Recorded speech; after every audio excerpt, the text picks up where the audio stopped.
నాకొకరు comment చేశారు, ఇప్పటి వరకు మీరు చెప్పిన వీడియోలన్నిట్లో ఏది బెస్ట్ వీడియో, మీకు ఏది బాగా అనిపించింది అని. నా వరకు చెప్తాను, నాకు ఫస్ట్ ఏంటంటే పెళ్లి కాని అమ్మాయి కడుపులో కూర్చున్న కాశ్మోరా వీడియో, అది చేసినప్పుడు నాకు చాలా భయం వేసింది. మళ్ళీ ఇప్పుడు ఈ వీడియో చేస్తున్నప్పుడు కూడా నాకు అలానే అనిపించింది. తను కాల్ చేసి ప్రతి సీన్ నాకు ఎక్స్ప్లెయిన్ చేసింది. మా ఇంట్లో పవర్ లేదు కదా ఈ వర్షాల వల్ల, నాకు పవర్ లేనప్పుడు అవే సీన్స్ గుర్తొచ్చినాయి. చాలా భయంకరంగాను ఇంట్రెస్ట్ గాను ఉంటుంది. వీడియోనైతే ఎక్కడా స్కిప్ చేయకుండా చూడండి. ఈ వీడియోని స్టార్ట్ చేసే ముందు మీ అందరికీ చెప్పేది ఏంటంటే, వీడియోని లైక్ చేయడం మాత్రం మర్చిపోవద్దు.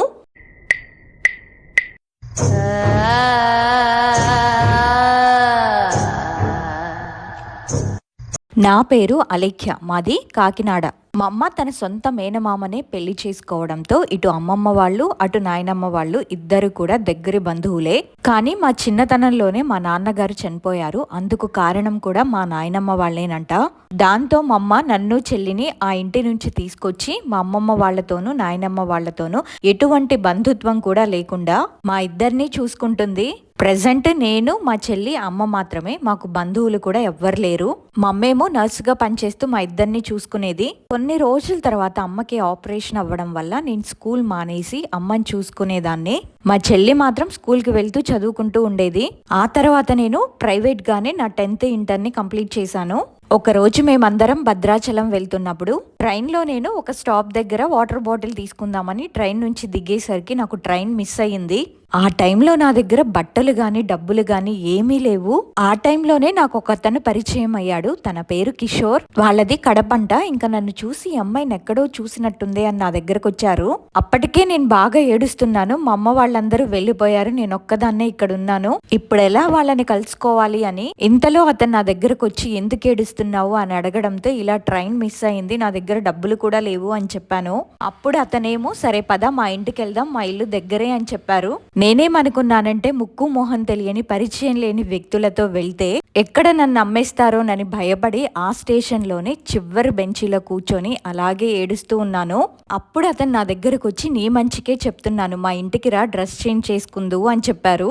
అప్పటి వరకు కూడా నేను చూసుకోలేదు, నాకు పీరియడ్ వచ్చింది, వెనక డ్రెస్ అంతా ఖరాబ్ అయిపోయింది. ఇంకా తప్పక అతనితో పాటు నేను వాళ్ళ ఇంటికి వెళ్ళాను. వాళ్ళ ఇంట్లో వాళ్ళ అమ్మ అక్క ఉన్నారు. వాళ్ళు నాతో బాగానే మాట్లాడారు. ఒక కొత్త డ్రెస్ కూడా ఇచ్చారు. చేంజ్ చేసుకున్న తర్వాత అతను మా అమ్మ నెంబర్ అడిగారు. నేను చెప్పాను, మా అమ్మకి కాల్ చేసి తను మీ అమ్మాయి ఇలా స్టేషన్లో మిస్ అయ్యింది, మీరేం భయపడకండి, మీ అమ్మాయిని తీసుకొచ్చి మీకు అప్పచెప్పే బాధ్యత నాది అని చెప్పారు. ఇంకా ఆ రోజే నన్ను తీసుకెళ్లి మా అమ్మ వాళ్ళకి అప్పచెప్పారు. అప్పుడు మా అమ్మేమో నువ్వు కాబట్టి మా అమ్మాయిని క్షేమంగా మాకు అప్పచెప్పావయ్యా, అదే వేరొకళ్ళకి దొరుకుంటే ఈ పాటికి ఏం చేసేవారో, మా అమ్మాయిని అసలు మేము చూడగలిగే వాళ్ళమో లేదో అని ఏడ్చేసింది. యాక్చువల్లీ అతను మా పెద్దనాన్న కొడుకు, అంటే మా అన్నయ్య వాళ్ళ ఫ్రెండ్ అంట. వాళ్ళ ఇంట్లో ఫొటోస్ చూస్తున్నప్పుడు ఆ ఫొటోస్ లో మేము ఉన్నాము. అందుకని తను ఎక్కడో చూసినట్టుంది అని గుర్తుపట్టి నన్ను వాళ్ళ ఇంటికి తీసుకొని వెళ్లారు. అలా ట్రైన్ లో పరిచయమైన తనకి నాకు మంచి స్నేహం ఏర్పడింది. మేము ఫోన్ లో మాట్లాడుకునే వాళ్ళం. అప్పుడప్పుడు తను కూడా మా ఇంటికి వచ్చి వెళ్తూ ఉండేవారు. ఆ స్నేహం కాస్త మా ఇద్దరి మధ్య ప్రేమగా మారింది. తను నాకు పరిచయమైన దగ్గర నుంచి తను మా నాయనమ్మ వాళ్ళతో నన్ను మాట్లాడించడం మొదలుపెట్టాడు. ఎప్పుడో చిన్నప్పుడు మేము అక్కడి నుంచి వచ్చేసాము. వాళ్ళతో మళ్ళీ మాట్లాడడం మా అమ్మకైతే ఇష్టం లేదు. అందుకే మా అమ్మకి నాకన్నా మా చెల్లంటేనే ఎక్కువ ఇష్టం. కొన్ని రోజుల తర్వాత మేమిద్దరం పెళ్లి చేసుకోవాలనుకున్నాము. ఇదే విషయాన్ని మా ఇంట్లో వాళ్ళకి చెప్తే సరే అబ్బాయి మంచివాడే కదా అని ముందేమో మా అమ్మ ఒప్పుకుంది. తనకేమో వాళ్ళ నాన్న లేరు, ఇంట్లో వాళ్ళ అమ్మ అక్క మాత్రమే ఉంటారు. వాళ్ళ ఫ్యామిలీ చాలా పెద్దది, బాబాయిలు మామయ్యలు ఇలా చాలా పెద్ద ఫ్యామిలీ. వాళ్ళ ఇంట్లో మాత్రం మా పెళ్లికి ఒప్పుకోలేదు. ఎందుకంటే మేమిద్దరం కూడా వేరే వేరే రిలీజియన్ కాబట్టి. వాళ్ళేమో హిందూస్, మేమేమో క్రిస్టియన్స్. మన పెళ్లి గురించి మా ఇంట్లో ఒప్పుకోరు, నాకేం చేయాలో అర్థం కావట్లేదు అని ఇలా చెప్పేసరికి మా ఇద్దరికి కూడా పెళ్లి విషయంలో చాలా గొడవలు అయ్యాయి. దాంతో ఒక 2 months వరకు నేనైతే తనతో మాట్లాడలేదు. ఒక 2 months తర్వాత మా ఆయనకు గవర్నమెంట్ తరపునే కాకపోతే కాంట్రాక్ట్ బేస్ మీద టీచర్ జాబ్ వచ్చింది. అంటే గవర్నమెంట్ స్కూల్స్ లోనే తను ప్రైవేట్ గా చేస్తారు. ఆ తర్వాత తను నాకు కాల్ చేసి నాకు జాబ్ వచ్చింది, ఏదైతే అదయింది, నువ్వు లేకుండా అయితే నేను ఉండలేను, పద మన ఇద్దరం వెళ్ళి పెళ్లి చేసుకుందామని నాతో అన్నారు. ఇదే విషయాన్ని నేను మా అమ్మతో చెప్తే అప్పటి వరకు కూడా నాతో ప్రేమగా ఉన్న మా అమ్మ పెళ్లి గురించి చెప్పగానే నన్ను కొట్టి నా బట్టల లగేజ్ నా చేతికిచ్చి ఇంట్లో నుంచి నన్ను బయటకు గెంటేసింది. మమ్మ అసలు అలా ఎందుకు చేసిందో కూడా నాకు అర్థం కాలేదు. నేను ఇంట్లో నుంచి అయితే బయటకు వచ్చేసాను. అప్పుడు టైం రాత్రి 7:30 అయింది. ఆ టైంలో అసలు నాకు ఎక్కడికి వెళ్ళాలో కూడా అర్థం కాలేదు. ఇంకా నేను తనకి కాల్ చేశాను, ఇలా జరిగిందని. తను వచ్చి నన్ను తీసుకెళ్లారు. మేమిద్దరం గుళ్ళో పెళ్లి చేసుకున్నాము. తనకి పోస్టింగ్ ఏమో వైజాగ్ వచ్చింది. నన్ను కూడా తనతో పాటు వైజాగ్ తీసుకువెళ్లారు. ఎప్పుడైతే నేను వైజాగ్ వెళ్ళానో అప్పుడే నా జీవితం నరకమైపోయింది. ప్లేస్ కొత్త, అందులోనూ ఇల్లు దొరకలేదు. అందుకని మేము ఒక వారం రోజుల పాటు హోటల్ రూమ్ లోనే ఉన్నాము. మా హస్బెండ్ ఒక రెంట్ హౌస్ కోసం చాలా చూశారు, కానీ మాకు ఆ ఊరు కొత్త అవ్వడం వల్ల మాకు మంచి ఇల్లు అనేది దొరకలేదు. ఆ తర్వాత స్కూల్లో పనిచేసే ప్యూన్ చెప్పారంట, ఇక్కడ దగ్గరలోనే ఒక కొత్త ఇల్లు ఉంది, ఫస్ట్ అయితే అక్కడికి వెళ్ళి చూడండి, మీకు నచ్చితే అక్కడ ఉందరు అని చెప్పేసరికి మా హస్బెండ్ నన్ను ఆ ఇంటికి తీసుకొని వెళ్ళారు. ఆ ఇల్లు ఒక ట్రిపుల్ బెడ్రూమ్ హౌస్, చాలా పెద్దది. అయినా సరే మాకు రెంట్ చాలా తక్కువకి ఇచ్చారు. మేం చేసిన తప్పేంటంటే రెంట్ తక్కువ అని అసలు ఆ ఇంటి గురించి ఏమీ తెలుసుకోకుండా మేము ఆ ఇంటికి వెళ్ళిపోయాము. ఇంకా మా హస్బెండ్ వాళ్ళ ఫ్రెండ్ని అడిగి ఒక 20,000 వరకు మనీ తీసుకొని ఇంటికి కావాల్సిన బేసిక్ నీడ్స్ అంటే వంట చేసుకోవడానికి కావాల్సిన సామాన్లు, ఒక ఎలక్ట్రిక్ స్టవ్, రైస్ కుక్కర్, ఒక టేబుల్ ఫ్యాన్, అలా కొన్ని మాత్రమే కొనుక్కొని ఏవైతే అవసరమో అవే కొనుక్కొని డైరెక్ట్ గా ఆ రెంట్ హౌస్ కి వెళ్ళిపోయాము. నిజం చెప్పాలంటే ఆ ఇల్లు అయితే అస్సలు నాకు నచ్చలేదు. ఇదే విషయం మా వారికి చెప్తే, ఎన్ని రోజులని మనం హోటల్లో ఉంటాము, 5 రోజులకే అక్కడ మన ఇద్దరికి కలిపి 10,000 అయిపోయాయి, కొన్ని రోజులు సర్దుకుంటే మంచి ఇల్లు చూసి మారిపోదాము అని చెప్పారు. ఆ ఇల్లు అయితే చాలా పెద్దది, 3 బెడ్రూమ్స్, ఒక వంటగది, ఒక పెద్ద హాల్ ఉండేది. మా ఇద్దరికి ఒక గది సరిపోయేది. నేను క్రిస్టియన్ అవ్వడం వల్ల అసలు ఈ దయ్యాలు భూతాలు ఇవి ఉన్నాయంటేనే నేను నమ్మేదాన్ని కాదు. ఒక రోజు ఏం జరిగిందంటే, నేను వంటగదిలో ఉండి వంట చేస్తూ ఉన్నప్పుడు పక్కనే ఒక బెడ్రూమ్ ఉంది. ఆ రూమ్ ని మేము వాడము, అది ఎప్పుడు లాక్ వేసే ఉంటుంది. అలాంటిది ఆ రూమ్ లో నుంచి ఎవరు ఏడుస్తున్నట్టు సౌండ్ వస్తుంది. ఆ సౌండ్ ఎలా వస్తుందంటే, ఒకసారి పిల్లిలాగా, ఒకసారి అమ్మాయిలాగా ఇలా వస్తుంది. మా ఇంట్లో ఏంటంటే ఇల్లు చాలా పెద్దది, అందులోనూ మా సామాన్లు కూడా కొన్నే ఉండడం వల్ల చిన్న పిన్నీస్ కింద పడినా అది రీసౌండ్ లాగా వచ్చేది. అలాంటిది ఆ రూమ్ లో నుంచి ఏడుపులు బయటికి వినపడేసరికి నాకు చాలా భయం వేసింది. ఆ తర్వాత రోజు ఆదివారము మా హస్బెండ్ ఇంట్లోనే ఉండడంతో మా వారిని పిలిచి, ఇదిగోండి ఈ బెడ్రూమ్ లో నుంచి ఎవరో ఏడుస్తున్న సౌండ్ వస్తుంది అని చెప్పాను. దానికి తనేమన్నారంటే, మన ఇంట్లో ఎవరుంటారు, పైగా అది లాక్ చేసిన రూమ్, అదంతా నీ భ్రమై ఉంటుంది అని చెప్పి వెళ్ళిపోయారు. ఇలాగే నాకు ఒక 2-3 సార్లు జరిగింది. కానీ ఒక రోజు నేను ధైర్యం తెచ్చుకొని అసలు ఆ రూమ్ లో ఏముంది ఒకసారి ఓపెన్ చేసి చూద్దాము అని చెప్పి ఆ రూమ్ దగ్గరికి వెళ్ళాను. అదే నేను చేసిన తప్పు అని ఆ రూమ్ లోకి వెళ్ళిన తర్వాత నాకు తెలిసింది. ఆ తర్వాత నుంచి నా జీవితమే మారిపోయింది. నేను ఆ రూమ్ లోకి వెళ్ళి చూసినప్పుడు అక్కడైతే ఏమీ లేదు, రూమ్ అంతా ఖాళీగా ఉంది. ఇంకా నేను ఆ రూమ్ ని లాక్ చేసి ఇంకా బయటకు వచ్చేసాను. మేము ఆ ఇంటికి వెళ్ళిన కొత్తల్లో నాతో మా ఇంటి చుట్టుపక్కల వాళ్ళు అస్సలు మాట్లాడేవారు కాదు. మా హస్బెండ్ ఏమో పొద్దున స్కూల్ కి వెళ్తే సాయంత్రం తన ఇంటికి వచ్చేసరికి 8:30 అలా అయ్యేది. కనీసం ఇంట్లో కావాల్సినవన్నీ ఏదైనా షాప్ అన్నా ఎక్కడుంది అని తెలుసుకోవడానికైనా సరే వాళ్ళు నాతో మాట్లాడేవారు కాదు.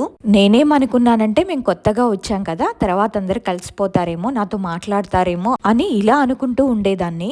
ఇదంతా మేము ఆ ఇంటికి వచ్చిన 2 వీక్స్ లోనే జరిగిపోయింది. మా వారి స్కూల్ కి వెళ్ళిపోయిన తర్వాత ఇంట్లో ఒంటరిగా నేను మాత్రమే ఉండేదాన్ని. ఆ టైంలో నన్నెవరో చూస్తున్నట్టు, నా పక్కనే ఎవరో ఉన్నట్టు, నా చెవిలో ఏదో చెప్తున్నట్టు నాకు అనిపించేది. ఇదే విషయాన్ని మా వారితో చెప్పాను. అసలు ఇంట్లో ఉండాలంటేనే నాకు చాలా భయంగా ఉంది, మనం ఇక్కడ నుంచి వెళ్ళిపోదాము అని. తనేమో పొద్దునంతా పనిచేసి సాయంత్రం ఇంటికి వచ్చాక నేను ఇలా చెప్పేసరికి చాలా చిరాకు పడేవారు నా మీద. ఇంకా తర్వాత ఏమనుకున్నారో ఏమో గాని మా వారు తెలిసిన వాళ్ళ ద్వారా నెల్లూరుకి వేయించుకున్నారు. మా హస్బెండ్ కి నెల్లూరు ట్రాన్స్ఫర్ అయ్యింది. మేము వైజాగ్ లో ఆ ఇంట్లో ఉన్నది 1 నెల మాత్రమే.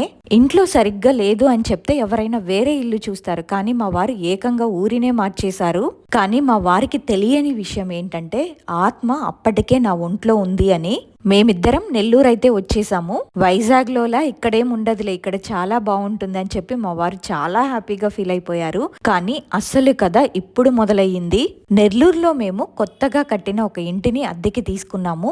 ఆ తర్వాత అంతా నార్మల్ అయిపోతుందిలే అనుకున్నాము, కానీ కాలేదు.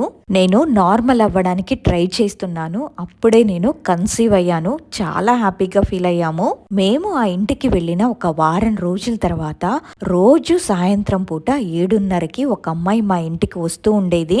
తన ఏజ్ 25 ఇయర్స్ అలా ఉండేది. తను మా ఇంటికి వచ్చి, అక్క మీరు కొత్తగా వచ్చారా, సామాన్లన్నీ సర్దుకున్నారా లేదా, ఇంటికి అడ్జస్ట్ అయ్యారా అని ఇలా అడిగేది. అసలు ఎవరమ్మా నువ్వు అని నేను అడిగినప్పుడు, నా పేరు అశ్విని అక్క, నేను మీ ఇంటి పక్కనే ఉంటాను, ఎప్పుడు నువ్వు నన్ను చూడలేదా అని ఇలా అనేది. లేదమ్మా నేను ఎప్పుడు నేను ఇక్కడ చూడలేదే అంటే, కొత్తగా వచ్చావు కదా చూసుండవులే అని తను ఇంకా నాతో చాలా బాగా మాట్లాడడం మొదలుపెట్టింది. అలా మేమిద్దరం చాలా బాగా క్లోజ్ అయ్యాము. తన ప్రాబ్లమ్స్ అన్ని నాతో షేర్ చేసుకునేది, నేను కూడా నా ప్రాబ్లమ్స్ అన్ని చెప్పుకునేదాన్ని. నీకు పెళ్ళయిందా అమ్మా అని నేను అడిగినప్పుడు అయ్యిందక్క అంది. మరి మీ వారు ఏం చేస్తారు అని అడిగినప్పుడు, ఏదో ఒకటి చేస్తుండాట్లే ఇప్పుడు అవన్నీ ఎందుకు అని మాట మార్చేసేది. తను ప్రతిరోజు కూడా సాయంత్రం 7:30కి అలా వచ్చి మా హస్బెండ్ ఇంటికి వచ్చే టైంకి తను వెళ్ళిపోయేది. తను నాకు ఇంత క్లోజ్ అయినా సరే మా హస్బెండ్ ఇంట్లో ఉన్నప్పుడు మాత్రం అస్సలు వచ్చేది కాదు. మా వారికి శివుడు అంటే చాలా ఇష్టం. ఆయన రోజు శివాలయంకి వెళ్ళొస్తారు గుడికి. మా ఆయనకి కూడా ఈ దయ్యాలు భూతాలంటే నమ్మకం తక్కువే. ఒకరోజు మా వారు సాయంత్రం 4 గంటలకి ఫోన్ చేశారు. నేను ఇంటికి రావడానికి కొంచెం లేట్ అయ్యేటట్టుంది ఈరోజు, ఇంట్లో ఒక్కదానివే ఉంటున్నావు కదా, కొంచెం జాగ్రత్తగా ఉండు అని చెప్పి ఆయన అలా కాల్ కట్ చేయగానే అశ్విని మా ఇంటికి వచ్చింది. తన ఇంట్లోకి వచ్చి ఇప్పుడు నీకెన్నో నెల అని అడిగింది. నాకు 4th మంత్ అని చెప్పాను. తనేమో నన్ను అలానే కింద నుంచి పైకి చూస్తూనే ఉంది. ఆ చూపుకి నాకు చాలా భయం వేసింది.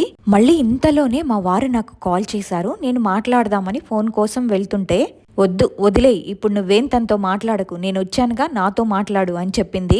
నేనేమో కుదరదు మాట్లాడొస్తాను అని చెప్పాను. తనేమో వద్దు అని చెప్పాను కదా, నీకు అర్థం కావట్లేదా అనంది. నేనేమో లేదు, నేను ఒకవేళ ఫోన్ లిఫ్ట్ చేయకపోతే తన కంగారు పడతారు ఏమైందో అని, నేను ఒకసారి తనతో మాట్లాడేసి వస్తాను అని చెప్పాను. దానికి ఇంకా తనకి చాలా కోపం వచ్చేసింది. ఇంకా వచ్చి వెంటనే నా గొంతు పట్టుకుంది. నీకు చెప్తే అర్థం కాదా, వద్దు అంటే ఫోన్ కోసం పరిగెత్తుతున్నావు అని అరుస్తుంది. ఇంకా మెల్లిగా తన ఫేస్ కూడా చేంజ్ అయిపోతుంది. చాలా భయంకరంగా ఉంది తను. నిన్ను నేను వైజాగ్ నుంచి చూస్తున్నాను. నేను అనుభవించలేకపోయిన జీవితాన్ని నీలో ఉండి అనుభవించాలని చూశాను, కానీ నా వల్ల కాలేదు. అనుభవించడానికి నా వల్ల కావట్లేదు అంటే ఇంత సంతోషకరమైన జీవితం నీకు కూడా ఉండకూడదు. నిన్ను నీ బిడ్డని ఇద్దరిని చంపేస్తాను అని అరుస్తూ నా గొంతు నొక్కేస్తుంది. తను నా గొంతు పట్టేసుకునేసరికి నేను ఇంకా అరవలేకపోతున్నాను. తనని చూస్తే నాకు చాలా భయమేసింది. కాసేపటి తర్వాత నా బాడీ కూడా ప్యారలైజ్ అయిపోయింది. ఫోన్ నా చేతిలోనే ఉన్నప్పటికీ మా వారు ఎన్నిసార్లు కాల్ చేసినా సరే నేను దాన్ని లిఫ్ట్ చేయలేకపోతున్నాను. కాసేపటి తర్వాత ఉన్నట్టుండి తను మాయమైపోయింది. అయినా సరే నా బాడీ అయితే నార్మల్ స్థితికి రాలేదు. ఇంకా మా వారు నాకు కాల్ చేసి ఎంతకీ నేను ఫోన్ లిఫ్ట్ చేయకపోయేసరికి ఇంకా కంగారు పడి వెంటనే ఇంటికి వచ్చేసారు. ఆయన ఇంటికి వచ్చేటప్పటికే నా కాళ్ళు చేతులు వంకర్లు పోయి నేను కింద పడిపోయి ఉన్నాను. ఇంకా వెంటనే మా వారు నన్ను హాస్పిటల్కి తీసుకొని వెళ్తే అక్కడున్న డాక్టర్ అంతా చూసి అంతా నార్మల్ గానే ఉంది, ప్రెగ్నెన్సీ టైంలో వాతం చేస్తుంది, కొన్నిసార్లు ఇలానే జరుగుతాయి, కంగారేం పడక్కర్లేదు, తడిగా ఉన్న ప్రదేశంలో ఎక్కువగా తిరగొద్దని చెప్పండి, అలాగే ఇంట్లో చెప్పులు వేసుకొని నడవమని చెప్పండి అని చెప్పారు. ఆ తర్వాత రోజు పొద్దున్నే నేను మా వారితో జరిగిందంతా చెప్పాను. ఇలా మన ఇంటికి సాయంత్రం పూట ఎవరో ఒక అమ్మాయి వస్తుంది, ఆ అమ్మాయే నిన్న రాత్రి నా గొంతు పట్టుకుంది అని చెప్పాను. ఇదంతా విన్న మా వారు, ఏంటి అమ్మాయా, అసలు మన ఇంటి చుట్టుపక్కల అమ్మాయిలే లేరు, అందరూ పెద్దవాళ్లే. నేను ఇల్లు తీసుకునేటప్పుడు చుట్టుపక్కల అందరినీ ఎంక్వైరీ చేసే తీసుకున్నాను. అక్కడ జరిగినట్టు ఇక్కడ జరగకూడదని అన్ని విషయాలు క్లియర్ గా తెలుసుకొని నేను తీసుకుంటే మళ్ళీ ఇక్కడ కూడా ఇలాగే చేస్తున్నావా? అక్కడి ఆలోచనలే ఇంకా నీ బుర్రలో ఉండుంటాయి. అమ్మాయి లేదు ఏం లేదు, అంతా నీ భ్రమై ఉంటుంది. పిచ్చి పిచ్చి ఆలోచనలు పెట్టుకోకు. డాక్టర్ గారు చెప్పినట్టు నీకు వాతం చేసింది, నడిచేటప్పుడు చెప్పులు వేసుకొని నడవమని చెప్పారు. మా వారిలా చెప్పడంతో నేను అసలు చాలా భయపడిపోయాను. ఏంటి మన ఇంటి చుట్టుపక్కన అసలు అమ్మాయిలే లేరా, అయితే రోజు మన ఇంటికి వస్తుంది ఎవరు, నాతో మాట్లాడుతుంది ఎవరు అని. ఇంకా ఆ రోజు నుంచి నేను తలుపులన్నీ వేసుకొని ఇంట్లో ఒక్కదాన్నే ఉంటున్నాను. తన గురించి నాకంతా తెలిసిపోయే ఉంటుందని తను కూడా నార్మల్గా మా ఇంటికి రావడం మానేసింది. మాకేంటంటే మెయిన్ డోర్కి లోపల కొంచెం హాల్లా ఉంటుంది. నేను నా పనంతా అయిపోయిన తర్వాత మెయిన్ డోర్కి లాక్ వేసేసి ఇంకా హాల్లోనే ఒక చైర్ వేసుకొని అందులో కూర్చొని మా వారి కోసం ఎదురు చూస్తూ ఉండేదాన్ని. తన రూపాన్నైతే నేను చూసేశాను కదా, అదే రూపంలో తను మా ఇంటి ముందు కూర్చునేది. ఏంటలేక్యా, డోర్ వేసుకున్నావా, డోర్ తీయవా అని ఇలా మాట్లాడుతూ నన్ను బాగా భయపెట్టేది. మా ఇంటి కాలింగ్ బెల్ నైతే అస్తమానం కొడుతూ ఉండేది, డోర్ తీస్తావా లేదా అని. కనీసం నేను వాష్రూమ్ కి వెళ్ళినా సరే, నేను బాత్రూమ్ లో ఉంటే తను బయట నుంచొని, అలేఖ్యా నేనలేఖ్యా అశ్వినిని, డోర్ తీయవా నువ్వు మనిద్దరం ఎంత మంచిగా ఉండేవాళ్ళం, అవన్నీ నువ్వు మర్చిపోయావా అని రోజు ఇలా నన్ను ఏదో రకంగా టార్చర్ పెట్టేది. ఇలా జరుగుతుందని మా వారితో చెప్తేనేమో తనేమో నమ్మరు. నా పరిస్థితి ఇంక ఎవ్వరితో చెప్పుకోలేనిది. మేమిద్దరం ప్రేమించి పెళ్లి చేసుకున్నా సరే మా అత్తమ్మ వాళ్ళకి నేనంటే పడకపోయినా మా వారితో ప్రేమగా మాట్లాడేవారు. మేమేదైనా ఇబ్బందుల్లో ఉన్నా, మా దగ్గర డబ్బులు లేకపోయినా మా వారు అడిగితే మాకు సహాయం చేసేవారు. ఒకరోజు మా అత్తమ్మకి ఒంట్లో బాగోలేదని ఫోన్ వచ్చింది. మా వారు ఊరికి వెళ్తే ఇంట్లో నేను ఒక్కదాన్నే ఉంటాను, అది ఇంకా భయంకరం అని చెప్పి నన్ను కూడా మీతో పాటు తీసుకెళ్ళండి అని అడిగాను. మా ఇంట్లో వాళ్ళకి ఇష్టం లేకుండా పెళ్లి చేసుకున్నాం కదా, మా అమ్మకి ఇంకా నీ మీద కోపంగానే ఉంది. మనకు కూడా ఒక పాపో బాబో పుడితే ఆ కోపం మెల్లగా పోతుందిలే, కొన్ని రోజుల తర్వాత అన్ని సర్దుకుంటాయి. ఇప్పుడైతే నువ్వు వద్దులే అని చెప్పారు. నేను ప్రెగ్నెంట్ గా ఉన్నాను కాబట్టి ఈ టైంలో నన్ను ఒంటరిగా వదిలి వెళ్ళలేక మా వారు వాళ్ళ అక్కకి కాల్ చేసి ఈ టైంలో నేను తనని ఒంటరిగా వదిలి ఊరికి రాలేను అని చెప్పారు. కానీ వాళ్ళ అక్కేమనుకుందంటే నేనే దగ్గరుండి మా హస్బెండ్ ని వాళ్ళ నుంచి దూరం చేయడానికే తన చేతలా చెప్పించాను అనుకొని గొడవ పెట్టుకుంది. ఇంకా మా వారు తప్పదు అనుకుని మా ఇంటికి ప్రతిరోజు కూడా కూరగాయలు తీసుకొచ్చి బామ్మ ఒకరుంటారు, ఆ బామ్మని అడిగారు. నాకు ఊరికి వెళ్లే పని ఒకటి పడిందమ్మా, నేను వచ్చే వరకు నా భార్యకి తోడుగా ఉండండి, అందులోనూ తను ఒట్టి మనిషి కూడా కాదు, కడుపుతో ఉంది, అందుకే మిమ్మల్ని అడుగుతున్నాను అని అడిగేసరికి బామ్మ కూడా సరే అని ఒప్పుకున్నారు. కానీ ఆవిడ డే టైంలో ఉండేది కాదు. ఆవిడికి ఎవ్వరూ లేరు, ఒక్క మనవరాలుంది. ఆ అమ్మాయిని హాస్టల్లో ఉంచి ఈవిడే చదివిస్తుంది. బామ్మ పగలంతా బండి మీద కూరగాయలు అమ్ముకునేది. రాత్రి టైంలో మాత్రమే నా దగ్గర పడుకోవడానికి మా ఇంటికి వచ్చేది. నేను మంచం మీద పడుకునేదాన్ని, తను మాత్రం చాప ఒకటేసుకొని కింద పడుకునేది. ఆ బామ్మగారు అమ్మవారి భక్తురాలు అవ్వడం వల్ల అందుకేనేమో ఆత్మ ఆ బామ్మగారు మా ఇంటికి వచ్చినన్ని రోజులు అసలు మా ఇంటి దరిదాపుల్లోకే వచ్చేది కాదు. నేను డే టైంలో మొత్తం కూడా బైబుల్ని పక్కనే పెట్టుకునే ఉండేదాన్ని. ప్రెగ్నెన్సీ వల్ల నాకు కొంచెం నీరసంగా ఉండేది. ఆ బామ్మేమో నా దగ్గరకు వచ్చి కుంకుమ బొట్టు పెట్టేది, కానీ నాకు అది నచ్చేది కాదు. కానీ తను మాత్రం ఈ టైంలో ఇదే నీకు రక్ష అని చెప్పేది. ఆ తర్వాత మా వారు ఊరి నుంచి వచ్చారు. అదే రోజు వాళ్ళ స్కూల్లో తన స్టూడెంట్ చదువుకునే ఒక పాప ఒక చిన్న కుక్క పిల్లనిచ్చిందని ఇంటికి తీసుకొచ్చారు దాన్ని. ఆ పాప వాళ్ళ నాన్నగారు శివాలయంలో పూజారి గారు. వాళ్ళ కుక్క అప్పుడే పిల్లల్ని పెట్టిందంట. ఆ కుక్క కూడా ఎప్పుడూ శివాలయంలోనే ఉంటుందంట. నాకేమో కుక్క పిల్లలంటే చాలా ఇష్టం, అందుకని ఆ పాప ఒక చిన్న కుక్క పిల్లని మాకు ఇచ్చింది పెంచుకోమని. అప్పటికింకా అది కళ్ళు కూడా తెరవలేదు, అది పుట్టినప్పుడే తీసుకొని వచ్చింది. మా వారు ప్రతిరోజు శివాలయానికి వెళ్తూ ఉంటారని చెప్పాను కదా, అక్కడికి వెళ్ళి పూజారి గారితో నేను ఇలా భయపడుతున్నాను అని చెప్పారంట. దానికి ఆ పూజారి గారేమో ఒకసారి అమ్మాయిని ఇక్కడికి తీసుకురమ్మని చెప్పారు. కానీ నాకేమో వాటి మీద నమ్మకం లేకపోవడంతో నేను రాను అని చెప్పాను. అందుకు మా వారు ఒప్పుకోలేదు. ఒక్కసారి గుడికి వచ్చి చూడు, ఆ తర్వాత ఇంకెప్పుడు నేను నిన్ను ఫోర్స్ చేయను అని చెప్పారు. సరేనని ఆ రోజు మా వారితో కలిసి గుడికి వెళ్ళి అక్కడున్న పూజారి గారికి జరిగిందంతా చెప్పాను. ఆయన నన్ను ఒకే ఒక ప్రశ్న అడిగారు, నువ్వు ఆ ఇంటి నుంచి వచ్చినప్పుడు నీతో పాటు ఏమైనా తీసుకొచ్చావా అని. దానికి నేను అవునండి, ఒక టెడ్డీ బేర్ బొమ్మ, అది చాలా కొత్తదిగా ఉంది. ఆ ఇల్లు పాతదైనా సరే ఆ బొమ్మ మాత్రం కొత్తదిగా ఉండేసరికి నాకు నచ్చింది, దాన్ని నాతో పాటు ఇక్కడికి తెచ్చుకున్నాను అని చెప్పాను. దానికి ఆయన ఎంత పని చేసావమ్మా, రేపు ఒకసారి ఆ బొమ్మని ఇక్కడికి తీసుకొని రా అని చెప్పారు. ఆ బొమ్మ ఏంటంటే ఒక చిన్న టెడ్డీ బేర్ బొమ్మ, నాకు నచ్చడంతో దాన్ని నేను అక్కడి నుంచి తీసుకొని వచ్చాను. ఆ పూజారి గారు చెప్పినట్టే నేను ఇంటికి వెళ్ళి ఆ టెడ్డీ బేర్ బొమ్మను ఎక్కడైతే పెట్టానో అక్కడ వెతికాను, కానీ అది ఇంట్లో ఎక్కడా కనిపించలేదు. ఒక రోజంతా నేను ఆ బొమ్మ కోసం వెతుకుతూనే ఉన్నాను, అయినా సరే అది ఎక్కడా కనిపించలేదు. మరుసటి రోజు గుడికి వెళ్ళి ఆ పూజారి గారితో ఇంట్లో అన్ని ప్లేస్ లో వెతికానండి, కానీ ఎక్కడ మాత్రం ఆ బొమ్మ కనిపించలేదు అని చెప్పాను.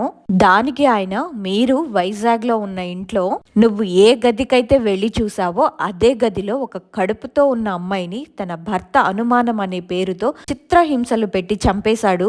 నువ్వు దాన్ని తీసుకురాబట్టే అది నీతో పాటు వచ్చేసింది. సరే, ఆ బొమ్మ అయితే దొరకలేదు, కానీ ప్రస్తుతానికి నీకు ఒక తాయెత్తు కడతాను అని నా చేతికి ఒక తాయెత్తుని కట్టారు. అదే రోజు సాయంత్రం నేను మా కుక్క పిల్లకి పాలు అవన్నీ పెట్టేసి దాన్ని బయట కూడా కట్టేయకుండా హాల్లోనే పెట్టాను. నాకు బాగా గుర్తుంది, డోర్ కూడా నేను లాక్ వేసి పడుకున్నాను. మా బెడ్రూమ్ లో ఉన్న విండోలో నుంచి చూస్తే మాకు మెయిన్ రోడ్ కనిపిస్తుంది. ఆ మరుసటి రోజు పొద్దున్నే నేను లేచి చూసేసరికి ఆ కుక్క పిల్ల నాకు రోడ్డు మీద కనిపించింది. ఇదేంటా, ఇదెప్పుడు బయటకు వెళ్ళిందా అని నేను దాని దగ్గరికి పరిగెత్తుకుంటూ వెళ్తే అది రోడ్డు మీద చచ్చిపోయి కనిపించింది. ఏదో బండొచ్చి దాన్ని గుద్దేసింది. నేను డోర్స్ అన్ని లాక్ చేశాను, కానీ అసలు ఎలా అది రోడ్డు మీదకి వెళ్ళిందో ఇప్పటికీ నాకు అర్థం కావట్లేదు. నేను అక్కడికి వెళ్ళి చూసేటప్పటికే ఆ కుక్క పిల్ల పక్కన ఈ ఆత్మ కనిపించింది. ఆ కుక్క పిల్ల పక్కనే అది కూర్చొని ఎర్రటి కళ్ళతో, ఏంటలేఖ్య, కుక్కని పెంచి నన్ను ఇంట్లోకి రానివ్వకుండా చేద్దామనుకున్నావా అని దాని పక్కనే కూర్చొని గట్టిగా నవ్వుతుంది. అది మార్నింగ్ టైమే, కానీ ఆత్మ నాకు కంటికి క్లియర్ గా కనిపిస్తుంది. ఇంకా నేను అక్కడి నుంచి పరిగెత్తుకుంటూ ఇంటికి వచ్చి నాకు ఆత్మ కనిపిస్తుంది, నాకు చాలా భయం వేస్తుంది అని ఏడ్చుకుంటూ అక్కడి నుంచి వచ్చేసాను. ఇంటికి వచ్చిన తర్వాత కూడా నేను అలాగే ఏడుస్తుండేసరికి మా వారు ఇంకా పూజారి గారిని మా ఇంటికి తీసుకొచ్చారు. పూజారి గారు మా ఇల్లుని మొత్తం చూసి, అమ్మాయి కడుపుతో ఉంది కదా, ఈ టైంలో ఒంటరిగా ఉండకూడదు, ఎవరైనా అమ్మాయికి తోడుగా ఉంటే బాగుండేది, కానీ ఒంటరిగా ఉన్నప్పుడు ఇలా దయ్యాలే పడతాయి. అదీ కాక ఇంతకు ముందు ఇక్కడ ఒక శ్మశానం ఉండేది, దాన్ని పడగొట్టి ఈ ఇల్లును కట్టారు. ఈ ఇంటి చుట్టూ ఒక వెంచర్ లాగా పెట్టించారు. దీని పక్కనే ఇంకొక శ్మశానం కూడా ఉంది. ఎందుకన్నా మంచిది మీరు ఇల్లుని మారిపోండి, ఇక్కడ ఉండద్దు అని చెప్పారు. దానికి మా వారేమో, ఎన్నిల్లులని మారుతాం పూజారి గారు, ఇప్పటికే వేరే ఊరి నుంచి ఈ ఊరికి వచ్చాము, మళ్ళీ వేరే ఇల్లు చూసుకోవాలంటే కష్టం అవుతుంది అని అంటే, పూజారి గారేమో, ఎందుకు చెప్తున్నానో అర్థం చేసుకోండి, ఇల్లు మారితే మీకే మంచిది అని చెప్పి వెళ్ళిపోయారు. ఆ తర్వాత మేము ఒక వారంలోనే వేరే ఇల్లు మారిపోయాము. కానీ సమస్య అయితే తీరలేదు. కొత్తింటికి వెళ్ళిన తర్వాత నా చేతికున్న తాయెత్తు ఎక్కడో పడిపోయింది. అసలు అది ఎప్పుడు నా చేతి నుంచి ఊడిపోయిందో కూడా నేను దాన్ని చూసుకోలేదు. ఆ తాయెత్తు పోయిన తర్వాత నేను ఒక పిచ్చి దానిలా అయిపోయాను. నేను నిజానికి వెజిటేరియన్ని, నాన్ వెజ్ నేను అస్సలు తినను. అలాంటిది మా వారిని నేను చికెన్ తీసుకురమ్మని అడగడం మొదలు పెట్టాను. మా వారికి అప్పుడే డౌట్ వచ్చింది, ఏంటిది చికెన్ తినదు కదా కానీ చికెన్ అడుగుతుంది అని. కానీ కడుపుతో ఉంది కదా, తినాలనిపిస్తుందేమోనని తీసుకొచ్చారు. ఒక్క రోజు కాదు, 2 రోజులు కాదు, రోజు నాకు చికెన్ కావాలని గొడవ చేసేదాన్ని. ఒక్కొక్కసారి పచ్చి కోడిని అలాగే తినేసేదాన్నంట. ఒక రోజు రాత్రి ఏం జరిగిందంటే, మా వారు వాష్రూమ్ కోసమని లేచి బయటికి వచ్చేటప్పటికే నేను అక్కడ నిలబడి సిగరెట్ ప్యాకెట్ లో ఉన్న సిగరెట్ ని తాగుతున్నాను. తను నా దగ్గరకు వచ్చి నన్ను కొట్టి, నీకు పిచ్చి పట్టిందా, కడుపుతో ఉండి సిగరెట్ తాగుతున్నావని దాన్ని లాక్కున్నారంట. నేనేమో, రే కిషోర్, ఈ టైంలో మందెక్కడైనా దొరికిద్దా అని అడిగానంట. ఏంటే, మందు కావాలా నీకు, అయినా నన్ను పేరు పెట్టి పిలుస్తున్నావు, పిచ్చి పిచ్చిగా ఉందా, నడు లోపలికి అన్నారు. ఎందుకురా అంత సీరియస్ అవుతావు, ఇప్పుడు నేనేం అడిగాను, మందే కదా, ఉంటే ఉందని చెప్పు, లేకపోతే లేదని చెప్పు, దానికే నీకు ఇంత కోపమా అని మేమిద్దరం ఇలా రోడ్డు మీద గొడవ పడుతున్నప్పుడు మా ఇద్దరిని మా ఎదురింటి ఆయన డాబా పైన నిలబడి మమ్మల్నే చూస్తూ మేమేం మాట్లాడుకున్నామో అంతా విన్నాడు. ఆ తర్వాత మా వారు నన్ను నా చెయ్యి పట్టుకుని బలవంతంగా నన్ను లోపలికి తీసుకొని వెళ్లారు. మా హస్బెండ్ కి ఏంటంటే సిగరెట్ అలవాటు ఉంది, ఆయన సిగరెట్ తాగుతారు, కానీ నాకు ఆ స్మెల్ కూడా పడేది కాదు. అలాంటిది ఆ రోజు నేను సిగరెట్ తాగాను, పైగా మందు కూడా అడిగాను. కానీ ఇవన్నీ అడిగినట్టు నాకు అసలు ఏది గుర్తులేదు. నా పరిస్థితిని చూసిన మా ఇంటి ముందున్న అతను దాన్ని అవకాశంగా మలుచుకున్నాడు. ఆ మరుసటి రోజు పొద్దున్నే అతను మా ఇంటికి వచ్చి మా వారితో, మీ ఆవిడికి గాలి పట్టింది, అందుకే తను అలా ప్రవర్తిస్తుంది, ఇక్కడున్న పూజారులతో పని జరగదు, నేను బెంగళూరు నుంచి లేదా హైదరాబాద్ నుంచి నాకు తెలిసిన వాళ్ళని పిలిపిస్తాను, దానికి కొంత డబ్బు ఖర్చు అవుతుంది అని చెప్పాడు. అతని మాటలు విన్న మా వారు నిజమే అనుకొని సరే అన్నారు. ఫస్ట్ మా వారు ఒక 20,000 ఇచ్చారు. అతను ఒక పూజారిని తీసుకొచ్చాడు. వాళ్ళు మా ఇంటికి వచ్చినప్పుడు నేను వాళ్ళని కొట్టి తిట్టి పంపేశానంట. మళ్ళీ రెండోసారి 20,000, ఇంకొకసారి ఏమో 15,000 అలా డబ్బులు తీసుకుంటున్నాడు మా వారి దగ్గర నుంచి. కానీ అతను తీసుకొస్తుంది నిజమైన వాళ్ళని కాదు, తనకి తెలిసిన వాళ్ళని ఇంటికి తీసుకొచ్చి, అసలు ఈ పిల్లకి ఏమీ లేదు, మీ ఇద్దరు గొడవ పెట్టుకొని ఉంటారు, దానికి ఈ అమ్మాయి మైండ్ ఖరాబ్ అయిపోయి పిచ్చి పిచ్చిగా ప్రవర్తిస్తుంది, మీ మొగుడు పెళ్ళాల గొడవ వల్ల ఈ అమ్మాయికి పిచ్చి పట్టింది అంతే అని చెప్పి ఊరంతా ప్రచారం చేశారు దాన్నే. అలా ఒకసారి మా ఇంటికి ఒక పాస్టర్ గారు వచ్చినప్పుడు నేను ఆయన్ని కొట్టి బయటికి గెంటేశాను. ఆయన్ని బయటికి గెంటేసే క్రమంలో నేను కింద పడిపోయాను. అప్పుడే నాకు అబార్షన్ అయిపోయింది. ఆ గొడవ వల్ల నన్నందరూ నిజంగానే పిచ్చిదాన్ని అనుకొని నా దగ్గరికి ఎవ్వరూ రాలేదు. నన్ను హాస్పిటల్ కి తీసుకెళ్దామన్నా నేను ఆ ఇంట్లో నుంచి బయటికే రావట్లేదు, అంతే ఉంటున్నానంట. కనీసం ఎవరి హెల్ప్ అయినా తీసుకుందామన్నా వాళ్ళు నా దగ్గరికి రావడానికే భయపడుతున్నారు. ఇంకా మా హస్బెండ్ ఒక నర్సు దగ్గరికి వెళ్ళి, మా ఆవిడకి ఇలా అబార్షన్ అయ్యింది, మీరు ఇంటికి రాగలరా అని అడిగితే, నేను మాత్రం మీ ఇంటికి రానయ్యా, కొన్ని మెడిసిన్స్ అయితే రాసిస్తాను, అవి తీసుకెళ్లి మీ ఆవిడికి వెయ్యి అని ఇచ్చారంట. ఇంకా మా హస్బెండే నా దగ్గరుండి ఆ బ్లడ్ అంతా క్లీన్ చేసి నాకు ప్యాడ్స్ చేంజ్ చేయడం, ఇంకా నన్ను ఒక గాజు బొమ్మలా చూసుకున్నారు. ఆ టైంలో నేను కనీసం ఆ టైంలో ప్యాడ్స్ కూడా చేంజ్ చేసుకోలేదు, ఒక అమ్మలా చూసుకున్నారు నన్ను. నేను ప్రెగ్నెన్సీ టైంలో 85 కేజీస్ ఉన్నాను. చూస్తేనేమో నేను చాలా సన్నగా అయిపోయాను. కానీ నా బరువు మాత్రం అలాగే 80 కేజీలుంది.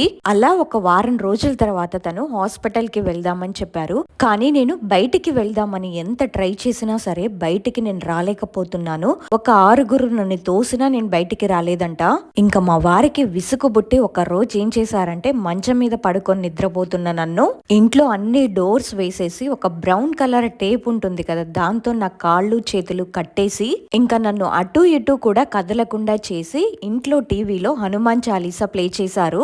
అప్పుడు నేనేమో మా వారితో రేయ్ ఆపరా ఆపమని చెప్తున్నాను కదా అని అలా అరిచిన అరుపులకి నాకేదో అయిపోయింది, నిజంగానే పిచ్చి పట్టిందని మా ఇంటి చుట్టుపక్కల వాళ్ళందరూ గొడవకి వచ్చి మీరు వెంటనే ఇల్లు ఖాళీ చేయండి అని చెప్పారు. ఆ పరిస్థితుల్లో మా వారికి అసలు ఏం చేయాలో కూడా ఇంకా తెలియక వెంటనే ఆ పూజారి గారు గుర్తుకొచ్చారు. ఇంకా ఆయనకి కాల్ చేసి ఇలా ఇలా జరుగుతుందని విషయం మొత్తం చెప్పారు. ఇంత జరుగుతున్నా నాకెందుకు చెప్పలేదయ్యా అని ఆయన అడిగితే నేనున్న పరిస్థితి అలాంటిదండి, నాకు అసలు ఏం చేయాలో కూడా అర్థం కావట్లేదు అని అన్నారు. సరే నేను మీ ఇంటికి వస్తాను అని చెప్పి ఆయన ఫోన్ పెట్టేశారు. ఈలోపు మా వీధిలో ఉన్న వాళ్ళందరూ ఏం చేశారంటే ఒక పిచ్చిది మా ఇంటి దగ్గర ఉంది, వెంటనే వచ్చి తీసుకెళ్ళండి అని మెంటల్ హాస్పిటల్ కి ఫోన్ చేశారు. వాళ్ళేమో అంబులెన్స్ వేసుకొని మా ఇంటికి వచ్చి మా వారిని అడిగారు ఇక్కడ ఒక పిచ్చిది ఉండాలంట అని. మా వారేమో అలాంటి వాళ్ళు ఇక్కడ ఎవ్వరు లేరు, తనకి పిచ్చి పట్టలేదు, తను బానే ఉంది అని చెప్పి వాళ్ళని పంపించేశారు. పాపం మా వారు ఒక 20 రోజుల వరకు మెడికల్ లీవ్ పెట్టేశారు. ఈ జాబ్ కాకపోతే ఇంకొకటి నాకు నువ్వే ముఖ్యమని నాతోనే ఉండేవారు. ఆ తర్వాత రోజు పూజారి గారు ఇంకొక స్వామీజీని కూడా మా ఇంటికి తీసుకొని వచ్చారు.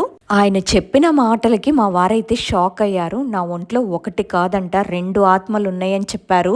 నీ భార్య కడుపులో ఉన్న బిడ్డని కూడా బలి తీసుకుంది ఈ 2 ఆత్మలే. ఈ అమ్మాయిని కూడా తీసుకెళ్దామని చూస్తున్నాయి, కానీ ఆ శివయ్య దయ వల్ల తీసుకెళ్లలేకపోయాయి. ముందే మీరు నా దగ్గరికి వచ్చింటే నీ బిడ్డైనా ప్రాణాలతో ఉందని. ఇప్పుడు ఒక ఆత్మేమో మేము వైజాగ్ లో ఉన్నప్పుడు కడుపుతో ఉన్న అమ్మాయిది, ఇంకొక ఆత్మేమో మేము నెల్లూరులో ఫస్ట్ రెంట్ కి ఉన్నామే.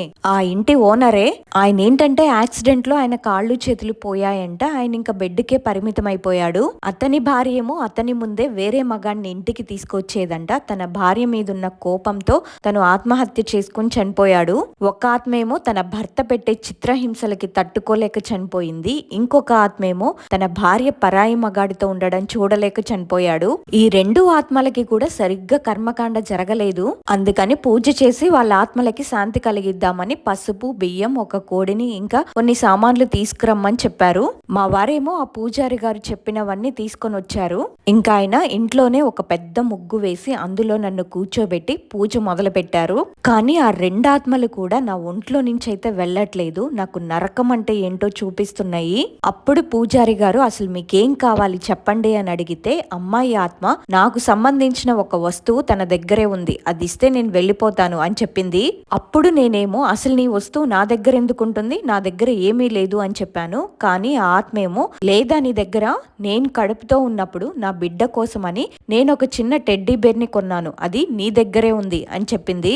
అప్పుడు గుర్తుకొచ్చింది నాకు ఆ కీ చైన్ టెడ్డీ బేర్, కానీ అసలు అది ఎక్కడుందో కూడా నాకు గుర్తు లేదు అని చెప్తే చూడు నీ దగ్గరే ఉంటుంది అని చెప్పింది. ఆ తర్వాత మేము ఇల్లంతా వెతికిన తర్వాత దేవుడి దయ వల్ల అది మాకు కనిపించింది. ఇదేదో నాకు ముందే చెప్తే నేను నీకు ఇచ్చేసేదాన్ని కదా, చిన్న బొమ్మ కోసం నా బిడ్డని చంపేస్తావా అని నాకు చాలా కోపం బాధ 2 వచ్చేసాయి. అప్పుడు పూజారి గారు స్వామీజీ గారు ఆ బొమ్మను తీసుకొని ఒక ఎర్రటి క్లాత్ లో కట్టి అక్కడే పూజ చేసి దాన్ని అగ్నిగుండంలో పడేసి కాల్చేశారు. మళ్ళీ అవి నా దగ్గరికి రాకుండా ఉండడానికి ఆ కాలిన బూడిదని తీసుకొని ఒక గుడ్డలో కట్టి దాన్ని భూమిలో కప్పెట్టేశారు. నాకు అసలు ఏం జరుగుతుందో కూడా తెలియట్లేదు, కొన్ని మాత్రమే తెలుస్తున్నాయి. పూజంతా అయిపోయిన తర్వాత నన్ను ఒక వారం రోజుల పాటు గుడిలోనే నిద్ర చేయమని చెప్పారు. ఫస్ట్ మీరు హాస్పిటల్ కి వెళ్ళి చూపించుకోండి, ఆ తర్వాత గుడికి రండి అని చెప్పారు. హాస్పిటల్ కి వెళ్తే నేను 85 కేజీల బరువున్న నేను ఒక్క రోజులోనే 45 కేజీలకు వచ్చేసాను. నన్నేమో ఒక వారం రోజుల పాటు అసలు ఆ ఇంట్లోనే ఉండద్దు అని చెప్పారు. మేము హాస్పిటల్కి వెళ్ళిన తర్వాత మళ్ళీ పూజారి గారి దగ్గరికి వెళ్ళాము. మా హస్బెండ్ ఆయనతో మాట్లాడారు, మాకు ఇక్కడ ఎవరు తెలియదండి అని అంటే ఆ పూజారి గారు సరే మా ఇంట్లోనే ఉండండి అని చెప్పారు. మేము పగలంతా వాళ్ళ ఇంట్లోనే ఉన్నాము, రాత్రిపూట మేము గుడికి వెళ్ళి నిద్ర చేసేవాళ్ళం. అలా ఒక వారం రోజుల పాటు మేము గుళ్ళోనే నిద్రపోయాము. ఆ పూజారి గారు నన్ను ఒక సొంత బిడ్డలా చూసుకున్నారు. నేను వాళ్ళకి ఏం చేసినా సరే వాళ్ళ రుణం అయితే నేను తీర్చుకోలేనిది. నాకు పిచ్చి పట్టిందని ఊళ్ళో వాళ్ళందరూ కూడా ఈ అమ్మాయితో నీకెందుకు, నువ్వు వదిలేసి వెళ్ళిపో అని చాలా మంది చాలా రకాలుగా మా వారికి చెప్పారు. కానీ మా వారు అన్నీ తనై ఒక అమ్మలా నన్ను చూసుకున్నారు. మీ అందరికీ ఒక డౌట్ రావచ్చు, ఒక చిన్న బొమ్మ కోసం ఆత్మ వచ్చిందా అని. అమ్మాయికి ఏంటంటే వాళ్ళ భర్తకున్న అనుమానం వల్ల ఎప్పుడు ప్రెగ్నెన్సీ వచ్చినా సరే అబార్షన్ చేయించేవాడు. తన బాధను చెప్పుకోవడానికి తనకంటూ ఎవ్వరూ లేరు, అత్తామామ కూడా అలాంటి వాళ్లే, మాకు వారసులు లేకుండా ఆడపిల్లలను కనాలని చూస్తున్నావా అని ఇలా సాధించేవారంట. అంతలా తనని టార్చర్ చేసేవాళ్ళంట. అలా తను 5 సంవత్సరాలు నరకం అనుభవించింది. కానీ తన బిడ్డ కోసం నా బిడ్డను చంపేసింది. తను చంపడానికి కారణం ఒకటైతే దానికి తోడు నా భయం కూడా ఇంకొక కారణం అయ్యింది. నా పిరికితనమే వాటికి బలమయ్యింది. ఏ పరిస్థితి అయినా సరే ధైర్యంగా ఉండాలి, కానీ భయపడకూడదు. అది నాకు అర్థమయ్యేసరికి చాలా లేట్ అయ్యింది. ఇక్కడితో అంతా అయిపోయింది అనుకున్నాము, కానీ ఇక్కడి నుంచి మళ్ళీ మొదలయ్యింది. ఆ పూజారి గారు ఏం చెప్పారంటే, వాటిని మనం భూమిలో కప్పెట్టాం కదా, ఆత్మలైతే మిమ్మల్ని ఏమీ చేయవు, ఆ ఇంట్లోనే ఉండండి అని చెప్పారు. ఆయన మాట విని మళ్ళీ మేము అదే ఇంట్లో ఉన్నాము. ఆ తర్వాత ఏం జరిగింది పార్ట్ 2లో చెప్తాను. మళ్ళీ ఆత్మలు వచ్చాయా లేకపోతే ఏం జరిగిందా అని. ఈ ఇన్సిడెంట్ విన్నప్పుడు నాకు చాలా భయం వేసింది. ఒక దయ్యము అమ్మాయి రూపంలో వాళ్ళ ఇంటికి వచ్చింది. ప్రతిరోజు కూడా వాళ్ళ హస్బెండ్ ఉన్నప్పుడు ఎందుకు రాలేదంటే, వాళ్ళ హస్బెండ్కి దైవ భక్తి ఎక్కువ, రోజు కూడా అతను శివాలయంకి వెళ్తూ ఉంటారంట, అందుకే భయపడి రాలేదేమో. కానీ ఇంట్లో మనం ఒంటరిగా ఉన్నప్పుడు ఎవరిని పడితే వాళ్ళని ఇంట్లోకి రానివ్వకూడదు. ఆ వచ్చే అమ్మాయి దయ్యం అని తెలిసిన దగ్గర నుంచి తను జాగ్రత్త పడింది. కానీ అప్పటికే జరగాల్సిన నష్టం అంతా జరిగిపోయింది. అండ్ ఇంకొక విషయం ఏంటంటే, మన ఇంట్లో జరుగుతున్న విషయాలు బయట తెలిస్తే వాళ్ళు అడ్వాంటేజ్ తీసుకొని మనల్ని మోసం చేసి మన దగ్గర నుంచి డబ్బులు తీసుకుంటూ ఉంటారు. అండ్ ఆ వీధిలో ఉన్న వాళ్ళు కూడా తన పరిస్థితి గురించి కొంచెం కూడా ఆలోచించకుండా మెంటల్ హాస్పిటల్కి ఫోన్ చేశారు. అలాంటి పరిస్థితుల్లో కూడా తన భార్యని వదిలిపెట్టలేదు. చివరికి అబార్షన్ అయిపోయిన తర్వాత కూడా అన్ని తనే చేశారు. ఇది నిజమైన ప్రేమ అంటే. మనం ప్రేమించి పెళ్లి చేసుకున్నా సరే ఆ ప్రేమకి పెళ్లికి ఒక అర్థం అంటూ ఉండాలి. మనం బాగున్నప్పుడు ప్రేమ, మనం బాగోకపోతే వదిలేయడం ఇది కాదు. మనం బాగోలేని పరిస్థితుల్లో ఉన్నా సరే మన చెయ్యిని మాత్రం వదలకుండా ఉంటారే, వాళ్ళని మాత్రం లైఫ్ లో ఎప్పుడు మిస్ చేసుకోవద్దు. అండ్ పార్ట్ 2 కూడా నేను వెంటనే పోస్ట్ చేయడానికి ట్రై చేస్తాను. అండ్ విన్నారు కదా, ఈ ఇన్సిడెంట్ విన్న తర్వాత మీకేమనిపించిందో కమెంట్ చేయండి. అలాగే ఈ వీడియో గనక నచ్చినట్టయితే తప్పకుండా ఒక లైక్ చేయండి. అండ్ చాలా మంది కూడా నాకు స్టోరీని ఎలా సెండ్ చేయాలి అని అడుగుతున్నారు. నాకు ఇన్స్టాలో మెసేజ్ కానీ లేకపోతే మెయిల్ కానీ పంపించండి. పార్ట్ 2 వీడియోతో మళ్ళీ కలుద్దాం. అంతవరకు బై బై.